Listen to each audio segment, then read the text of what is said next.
Yeah. We're back with Sherie Rene Scott, and I want to talk to you a little bit about your beginnings. You grew up in Kansas. You were born in Kentucky, and then you were raised in Kansas. In Missouri, yeah, but ultimately Kansas. You had a particularly unique upbringing in that you were raised in the Mennonite culture. Basically. I mean, but that's one of the everyday Rapture things that, you know, it's true, it's just not factual. But in the way that, and I like go, Explain. My mom will true call me. but not factual. I know, like my mom's become so internet savvy. She's like, dive deeper. Sherie, will you go on the internet? Yeah, but they think that, you know, that's true. I'm not. My mom does really talk like that. I'm not just being mean. She does like, her name is Esther, and that's factual and true. So the Mennonite thing is is factual but not true, it's true but not factual. But almost factual. Okay. There's a version of Mennonites that's between Amish and Mennonites called apostolics. Okay. Apostolic Yes. Christians. Right. They're the ones that kind of have a 40 hairstyle that they wear back in combs, and they wear dresses. Now Mennonites per se don't necessarily have to wear that kind of fashion or head coverings. My mom's family did wear head coverings and those dresses and all those no mirrors and all that kind of stuff. But Mennonites are actually not that extreme now. So you can be a Mennonite and not be apostolic. I would beg off going to the farm because of my hay fever.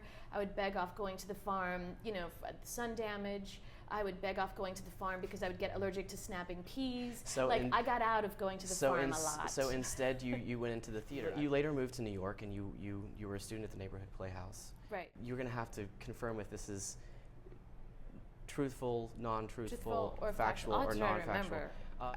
You were not really interested in singing as a student? Right, you were really focused on the acting. Oh yeah. And so, but you had continued to sing throughout this time. You said your parents kind of noted that you had this ability by your singing in the house. Right, but it was two different worlds. I just saw them as two separate things. Music, which to me was more rock and roll, jazz. Maybe because your exposure to the singing and the music had been these concerts. Right. Yeah. And that's the kind of music that spoke to me. It's hard for me to express. I don't have a reverence for musical theater, even though I'm a co-owner of a musical theater record label, and with my husband Kurt, I'm always saying Kurt helped me love musicals. I appreciated them. And I would enjoy them, but I had no reverence for them. In a way, I think it's better because I'm always approaching the community as like, what's really good, what speaks to me, what I don't have to connect it to something in my childhood that's like this. Interesting. There's nothing to compare it to as opposed to, am I moved by it or am I not moved by it? You know, I will say one thing really quickly, and I realized this within like the last 10 years, is that musical theater probably saved my life, in that if I would have continued on in the just music industry world, singing back up.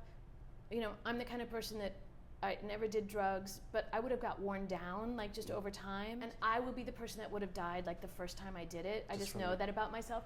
And so it's like when I got involved in musical theater, after time I realized like this is so, you have to be such like an athlete almost. It's a healthier lifestyle. It's like you can't not be healthy. Yeah. You have to rest, you have to take care of yourself, you have to, I mean, some people can't, and I would love those people that can go out and dance and like I wish I could do that, because I love hanging out with these people, and that's why I do it, honestly. I couldn't live like that and actually stay alive.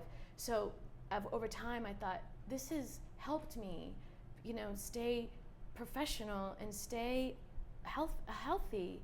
Probably this 8-show-week routine that I would bemoan and be like, you know, you don't want my understudy to go on like 1 show a week? Come on. Like, they want to get on stage. Can't I just, I need to have lunch, like out somewhere at a restaurant. Really, like, was like, seriously, you want me to come every time, 8 times a week? It was so foreign to me. So, but now I look back and I'm like, everything that is like, you think is a downer ends up being like a gift in a way. So that's why it was a good thing.